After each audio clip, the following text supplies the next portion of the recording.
L'armée américaine a révélé les détails à venir du plus grand déploiement de soldats basés aux États-Unis pour un exercice en Europe depuis 25 ans. Plus de 20 000 soldats et 20 000 pièces d'équipement expédiées des États-Unis, ainsi que 13 000 pièces provenant de stocks prépositionnés participeront à l'exercice Defender Europe 20.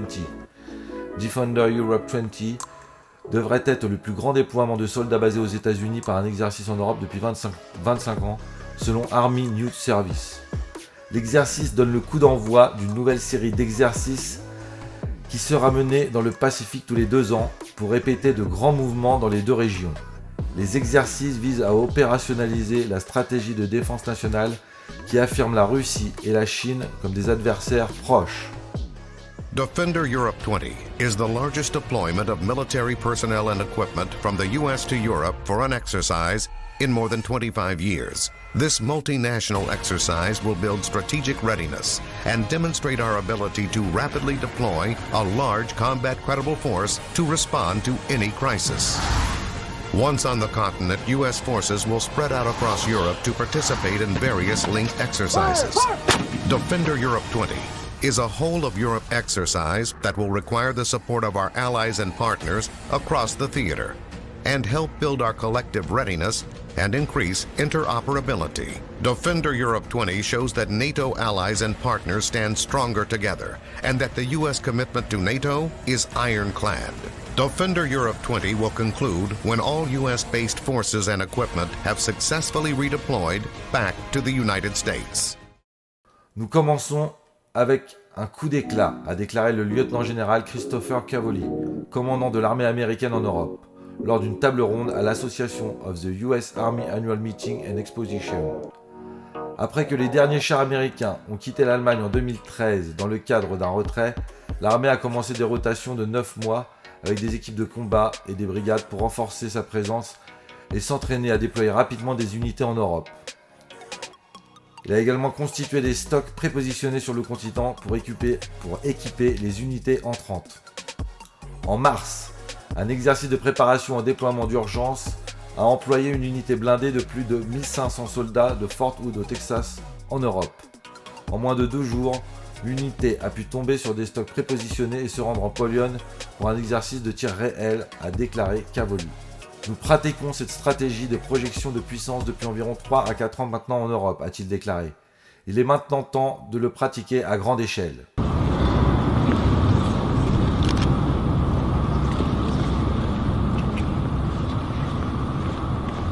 We're very excited about Defender Europe 20, which is the largest military exercise in Europe in 25 years. This exercise is not just symbolic. Indeed, it gets to the heart of what we mean when we talk about collective European security. Above all, Defender Europe 20 will demonstrate NATO's ability to deter possible adversaries. In a crisis, NATO must be ready to respond militarily as quickly as possible, reinforcing the troops we already have in Europe to make them even stronger. America's dedication to the security of our allies cannot be understated. If there was any doubt that the United States was concerned with the security of its allies, let this exercise, let this relationship stand as proof positive.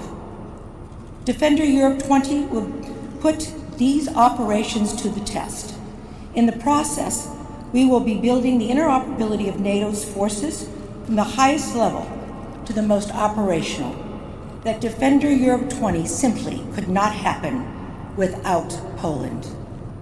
I am so grateful to our partners in the Polish government and armed forces for their outstanding coordination and commitment.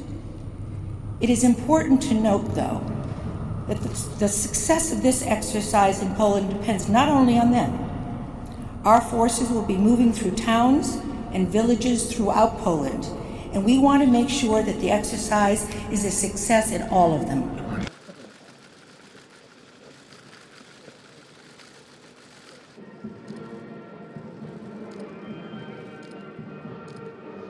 La France n'est pas devenue pro-russe, comme je l'entends parfois.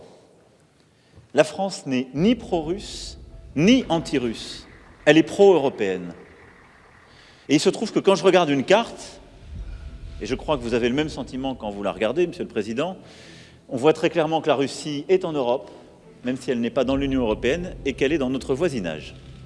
Et que nous n'avons aucun intérêt à avoir une situation qui consiste à ne pas regarder en face notre relation avec la Russie et à laisser des conflits gelés s'accumuler ou des malentendus, là aussi, se poursuivre. Ne doit pas nous quitter, car ce souvenir douloureux.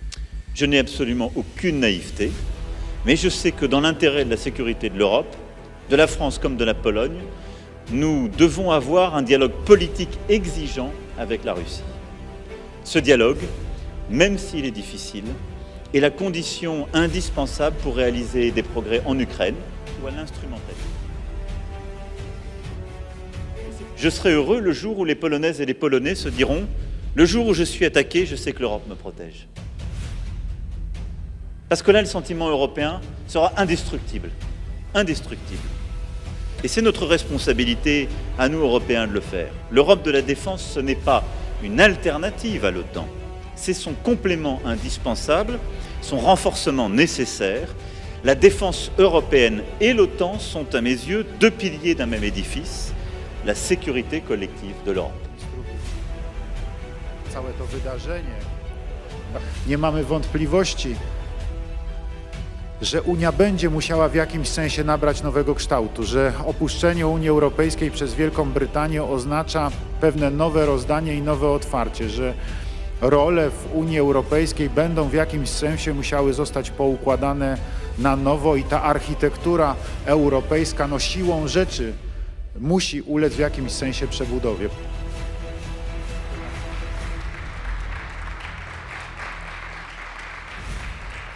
Le Defender Europe 20 prévoit d'avoir des soldats américains de 5 divisions.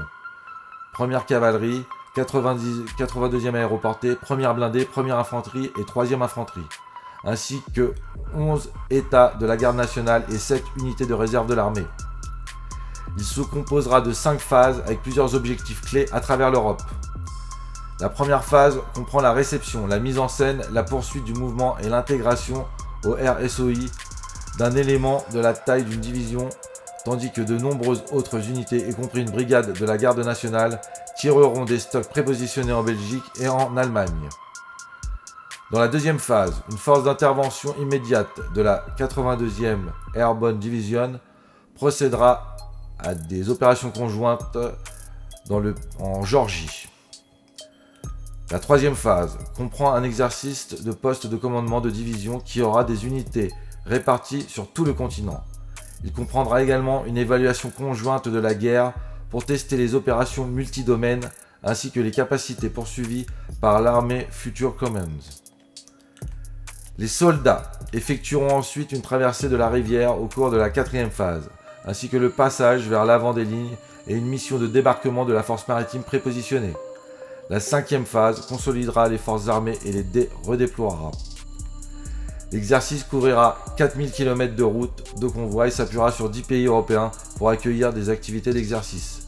Les alliés et les partenaires auront également l'occasion de s'entraîner aux côtés des soldats américains, ce qui augmentera l'interopérabilité au sein de l'alliance de l'OTAN. Defender nous aide vraiment à améliorer nos relations, a déclaré le lieutenant général J.T. Johnson, commandant du commandement terrestre allié qui supervise les forces terrestres de l'OTAN. Plus de la moitié des États membres de l'OTAN, a-t-il dit, joueront un rôle dans cet exercice. Les forces multinationales cohésives nous donnent un avantage compétitif, sans aucun doute à ce sujet, a déclaré Thompson lors de la table ronde. Quand vous regardez nos adversaires, ils ne bénéficient pas des avantages que nous avons et du pouvoir de synergie qui vient de la bonne confiance entre pays amis. Bien qu'il existe des similitudes avec l'exercice Reforger ou le retour des forces en Allemagne qui pratiquaient le déploiement d'unités de l'armée en Europe pendant la guerre froide, les dirigeants disent que Defender sera plus complexe. Nous ne pouvons pas être la proie de la nostalgie de Reforger et penser que Defender Europe n'est qu'une réincarnation, a déclaré Thompson. Notre environnement de sécurité a considérablement changé en termes de géographie et de frontières, et en termes d'alliés et de partenaires. La technologie et la doctrine, a-t-il noté, sont également différentes, ainsi que les menaces dans la région. Voilà ce qui se passe en ce moment même en Europe, dans un silence médiatique que je trouve assez assourdissant, à part 2-3 articles dans la presse régionale très discrets. On n'entend pas parler de ce déploiement massif de forces armées américaines sur le territoire européen, ce que je trouve quand même personnellement assez hallucinant et surtout assez dangereux, parce que ça menace clairement la Russie. Voilà. Donc ça veut dire, mine de rien, que M. Macron est en train de laisser penser que la force de frappe, bâtie par Charles de Gaulle, perfectionnée par ses successeurs, qui doit être normalement l'alpha et l'oméga de la défense, de la sanctuarisation du territoire national, eh bien maintenant les Français seraient prêts à faire rayer de la carte la France et l'ensemble de l'Europe occidentale pour voler au secours par solidarité inébranlable avec un pays balte qui serait dirigé par une bande de demi-dingues et qui commencerait à attaquer la Russie. C'est de ça qu'il s'agit.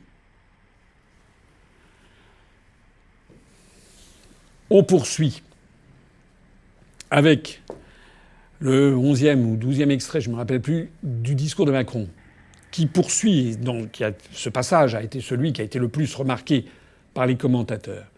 Dans son discours devant l'école de guerre, Macron dit « Dans cet esprit, je souhaite que se développe un dialogue stratégique avec nos partenaires européens qui y sont prêts sur le rôle de la dissuasion nucléaire française dans notre sécurité collective. » Les partenaires européens qui souhaitent s'engager sur cette voie pourront être associés aux exercices des forces françaises de dissuasion. Ce dialogue stratégique et ces échanges participeront naturellement au développement d'une véritable culture stratégique entre Européens. C'est quasiment le clou du discours. Ça veut dire quoi ? Ça veut dire que... Alors, Macron ne dit pas... J'ai vu des commentaires un peu hâtifs qui disaient que Macron donnait l'arme nucléaire aux autres pays d'Europe, notamment à l'Allemagne. C'est un petit peu hâtif. On en est au stade de dialogue stratégique. Mais néanmoins, ces commentaires ne sont quand même pas totalement faux dans leur essence, puisque ce que Macron fait pas à pas, il met un pas en avant un peu plus loin par rapport au traité d'Aix-la-Chapelle. J'avais déjà dit lors du traité d'Aix-la-Chapelle avec Mme Merkel que Macron s'engageait dans une voie qui consistait petit à petit à offrir sur un plateau, sans rien obtenir en échange, à offrir sur un plateau la force de frappe française. Certains m'avaient dit, bien entendu, que j'étais complotiste, naninana. Bien entendu, les chiens de garde de l'européisme qui ont 100% du temps de parole sur les grands médias français avaient défilé sur toutes les chaînes de radio et de télévision pour expliquer aux Français que dans ce traité de Marrakech, circuler, il n'y avait rien à voir. J'avais demandé benoîtement que si on signe un traité dans lequel il n'y a rien, pourquoi le signe-t-on ? À quoi sert-il ? C'est comme le pacte sur les migrations. On a expliqué aux gens qu'il n'y avait rien du tout dans ces pactes et dans ces traités. C'est se moquer du monde. Dans le traité d'Aix-la-Chapelle, je vous invite à aller regarder ce que j'expliquais au moment où il a été signé. Il y avait des avancées dans la destruction de la France et de sa défense nationale, des abandons, en fait, au profit de l'Allemagne, qui risquaient de nous coûter très cher. Eh bien, ces abandons se confirment. M. Macron veut instiller dans la tête des Français, parce que c'est aux Français qu'il s'adresse, veut instiller dans la tête et aux officiers généraux, aux officiers supérieurs de l'armée française, veut instiller année après année son venin. Le venin qui consiste à laisser penser que notre force de frappe nucléaire, eh bien, devrait en fait s'étendre à l'ensemble des pays de l'Union européenne et être partagée. Je rappelle que c'est fondamentalement contraire à l'article 3 du traité de Moscou du 12 septembre 1990 et qui règle définitivement la Seconde Guerre mondiale. On y avait consacré un article, un excellent article qui s'appelle Euronukes, EURONUKES, qui a été publié sur le site de l'UPR et qui avait été rédigé par Vincent Brousseau, et qui est un article tout à fait remarquable que je vous conseille d'aller relire. Petit à petit, donc depuis ce traité de Moscou, du 12 septembre 1990, l'article 3 fait interdiction pour toujours et à tout jamais à l'Allemagne de posséder l'armement nucléaire militaire. Et toute la stratégie des Allemands, c'est ce qu'expliquait Vincent dans cet excellent article, consiste petit à petit à essayer de nous piquer notre force de frappe, mais comme ils ne le peuvent pas, en vertu de l'article 3, d'européaniser notre force de frappe. Mais quand on européanise la force de frappe entre la Malte ou Chypre d'un côté et la très puissante Allemagne de l'autre, on sait très bien qui va tirer les marrons du feu. C'est la raison pour laquelle un certain nombre d'observateurs ont crié à juste titre au scandale devant ce nouveau dérapage. Certes, Macron n'en est quand même pas encore à nous dire qu'il offre sur un plateau d'argent contre rien, enfin contre rien de visible, contre aucun bénéfice pour la Maison France. Il y a peut-être des contreparties que nous ignorons. Mais contre rien à Mme Merkel et à l'Allemagne, notre armement nucléaire, il n'en est pas encore là, mais année après année se dessine une perspective d'un abandon. J'en ai ici fini de commenter ce discours de Macron. J'y ai mis le temps. Certains vont me dire que c'est trop long. Mais non d'une pipe. Ce dont il s'agit est d'une exceptionnelle gravité. J'en appelle ici à toutes celles et tous ceux qui me regardent, et plus particulièrement aux chefs militaires, aux officiers généraux, aux officiers supérieurs de l'armée française, de toutes les armes françaises. J'en appelle à tous les responsables politiques conscients de ce qui se passe. Que nous avons à la tête de l'État un président de la République, chef des armées, qui tient un discours complètement incohérent, qui condamne les actions mêmes qu'il mène au même moment. Il condamne la vente des aéroports aux Chinois, il condamne la perte d'entreprises stratégiques à des intérêts américains. C'est ce qu'il fait, c'est ce que Macron fait quotidiennement. M. Macron se prévaut, il est le grand défenseur de la souveraineté nationale, alors qu'il la combat constamment. L'affaire est grave. Je m'adresse ici de façon sérieuse et grave à tous les responsables politiques, à tous les milieux économiques, à tous les journalistes qui ont encore la volonté de défendre l'honneur de la profession de journaliste et de ne pas cirer les pompes de Macron matin, midi et soir. Cette affaire est d'une exceptionnelle gravité. Elle justifie, c'est une nouvelle raison qui justifie le lancement de la procédure de destitution de Macron pour comportement manifestement incompatible avec l'exercice de sa fonction. Tout a débuté un matin le 11 septembre 2001. Quand en écoutant la télé, je tournais la tête et soudain je vis des images choc de type hollywoodien. Pourquoi s'attaquait-il à notre rêve américain? Le monde occidental était en état de sidération. Ainsi il pouvait facilement contrôler l'opinion. On nous menait à une guerre de civilisation théorisée par des stratèges qui n'ont jamais croisé Cupidon. Le rêve américain est devenu un cauchemar. Le cauchemar américain est devenu notre quotidien. Le rêve américain est devenu un cauchemar. Le cauchemar américain est devenu notre quotidien. Choc de civilisation. Choc. Après la destruction des jumelles venait la fiole de Powell qui envoyait des milliers d'innocents rejoindre le ciel.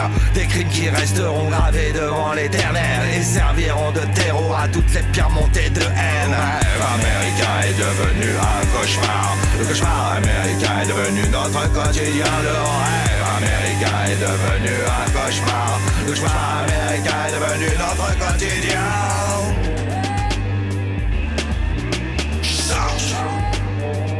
De civilisation. S'en suivait le bal des faux culs qui tiraient à vue sur le peuple. Des drapeaux pour des attentats, mais pas pour le pouvoir d'achat. Installer la terreur pour imprimer des lois d'exception. Une dictature en douceur, sous couvert de la religion. La croyance en un dogme, la même musique pour chaque môme. Prisonnier de pensée qui doivent rester connectés. S'amuser de la guerre, de loin assis dans son canapé. Sans jamais voir la misère que l'écran cache pour nous flatter. L'Américain est devenu un cauchemar.